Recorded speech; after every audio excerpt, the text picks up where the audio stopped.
In this video, we're going to review what you do when your file is a cancel file. So this is how you'll see it change from pending on a file that you're actively working on to a canceled file. So when we go into this, you can see that it's been reviewed. Certain things have been asked for. Not all items that are required are going to be uploaded when a deal is canceled. The one thing that we're looking for is the cancellation of contract, and we are going to review that. So what the TC is making notes to us. So the CC, cancellation of contract and correspondence, has been uploaded. So we are going to click on that.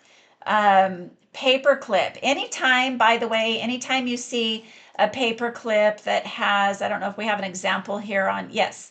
So this has an X next to it, next to the paperclip. That means that there's only one document and that I can hover over that and that I can see that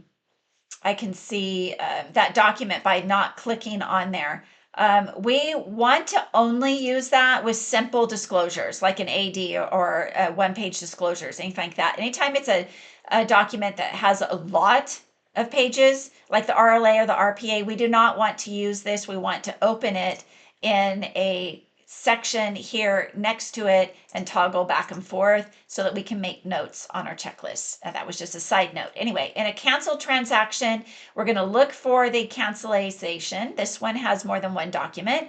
So they uploaded emails, and then here we have cancellation of document. We have our principals filled out. We're looking for buyer, that what's check marked. So this is the buyer is the one that's requesting the cancellation, and the reason that they are canceling, seller will not reduce purchase price to appraised value. Buyer has signed it, dated it. And then the page 2, we're notating how many pages, are all pages present, and we're notating the response from the seller. So is the seller authorizing the release of the deposit? We want to make sure that the deposit is going back, or or what the agreement is for the deposit. So in this case, the seller is authorizing the release of the deposit. Buyer has signed it, seller has signed it.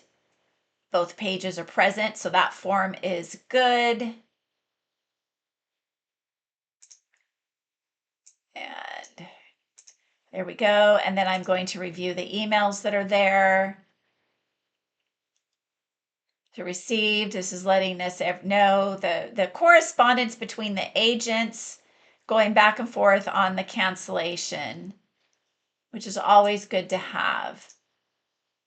We are going to accept the cancellation form. And then when an agent cancels, this is where they went to cancel. So before a transaction is canceled, this has many more categories. They chose the cancellation. We cannot approve a cancellation unless we have the cancellation of contract.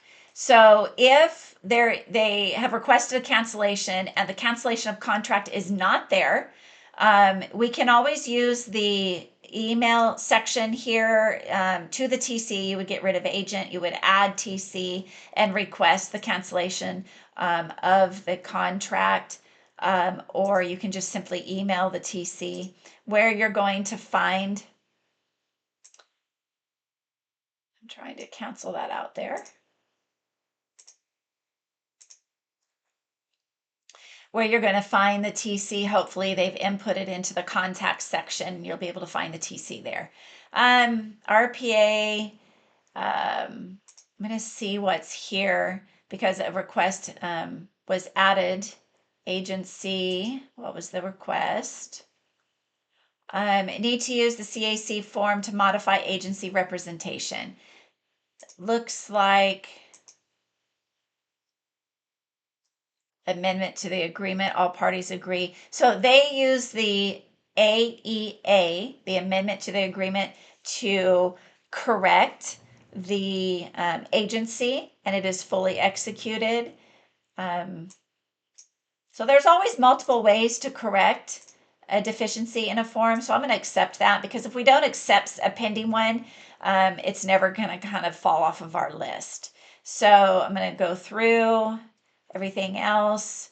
Ronnie needs to sign it, but we're just going to kind of come up here, approve the cancellation, and approve the cancellation. We do not want to be the one requesting a cancellation, because when they do, they are answering questions that are going to either reinstate the listing for a new offer to come in. So they're going to input a reason for the cancellation. So we always want to make sure the agent or the TC is the one that is requesting the cancellation, and then the cancellation form does need to be there. Thank you for attending this video.